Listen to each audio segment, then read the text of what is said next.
Hey kittens. So I know I've been gone for a little bit. Life has been busy. Trying to keep up with the exercise I've been doing and counting calories and just general trying to keep some sort of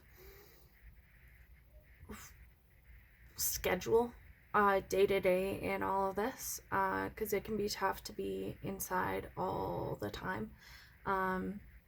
Even today is Good Friday.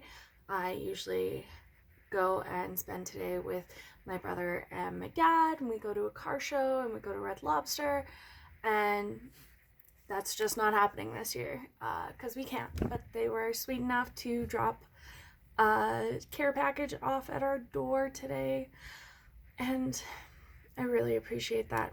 But off topic. I'd like to do another topic on our men's body image. So today I want to tackle, once again, just on the surface, kind of the inappropriate and just really degrading image of the bumbling dad. So in the 1940s, father figures in television and advertising were never homemakers, but they were near flawless. They would play ball with the kids, they'd come home, they'd do a good business day, more or less they were competent. And then in the 1980s, everything kind of changed. Comedy is about, who did this one?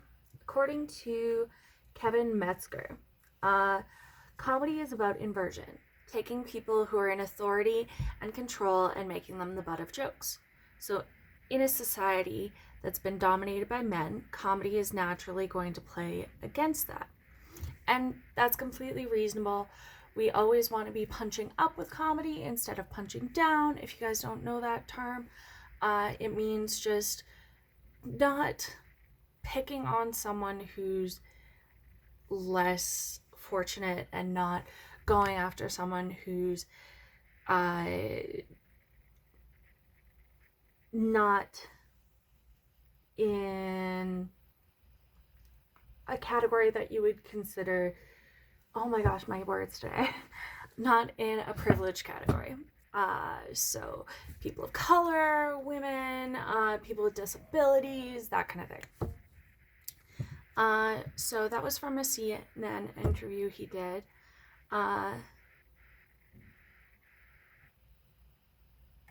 But even if the comedy is punching up, if we're looking for gender equality, we can't keep accepting this trope.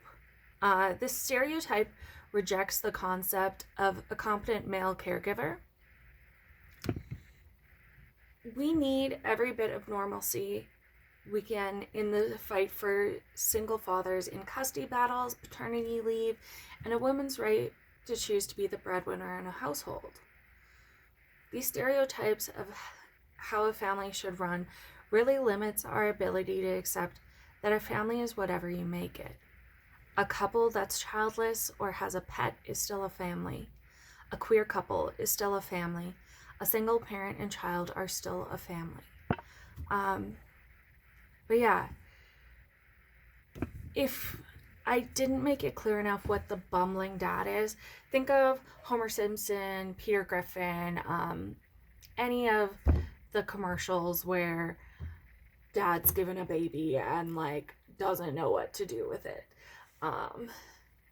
And if we want not only better rights and more even playing field for men and for women, we need to get rid of this. We need to at least make it less mainstream. I feel like tropes never really die. Sometimes they get replaced by other ones. Like I was saying, the father in sitcoms and commercials and stuff used to be the home with a martini and wife's there ready with dinner and all that. So it's really just a trope replacing a trope. And there isn't really a situation where tropes are a positive thing. They are really a stereotype that tends to put people in a box. And as someone who clearly, I'm not a male, I'm not a father, and we've covered this before, I'm not going to say that I understand exactly where this is coming from, but from my own experience as someone who's plus size, someone who's queer, someone who's a woman, someone who has worked in the retail industry,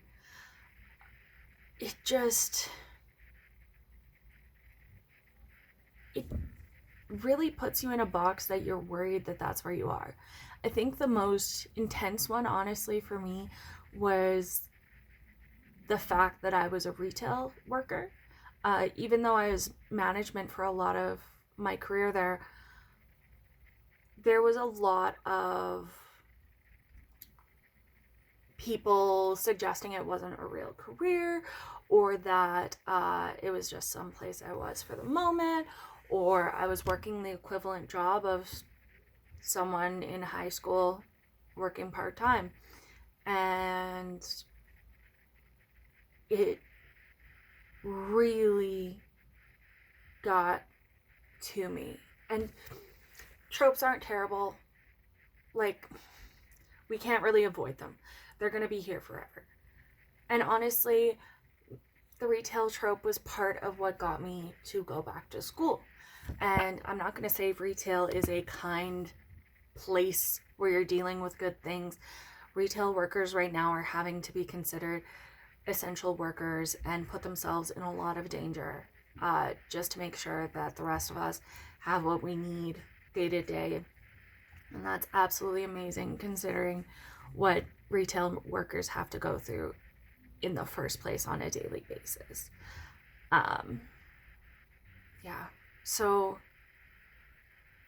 I think if we want to get rid of the bumbling dad, the first thing we need to do is start rejecting and taking our views away from the shows and stuff that really promote that. So everybody loves classic Simpsons. It's hard not to watch Simpsons. But there are competent fathers like Ned Flanders in there. Like, I'm not gonna say they're all terrible. Ned's a little over controlling and religious and whatever, but he knows what he's doing. It would be very hard to cut out old Simpsons that they have just put on Disney Plus, and I'm trying so hard not to buy Disney Plus. But rejecting things like Family Guy, American Dad. I know it's old, but Married with Children. It just, even Modern Family has the real bumbling dad thing going on, and it bothers me because it's almost like that over-the-top person that you would find in, what are they called? Those TV ads where it's like the as shown on TV stuff. So like where a woman goes to turn on a light or pour a thing of milk and she's like, except it's gendered, which is unnecessary. And men love their kids. Men have every right to take their kids to a park and not be looked at like they're a predator or someone who doesn't know what they're doing. It is not fair for a man to lose custody whether he is the better parent or not. And we're just not giving men a fair chance.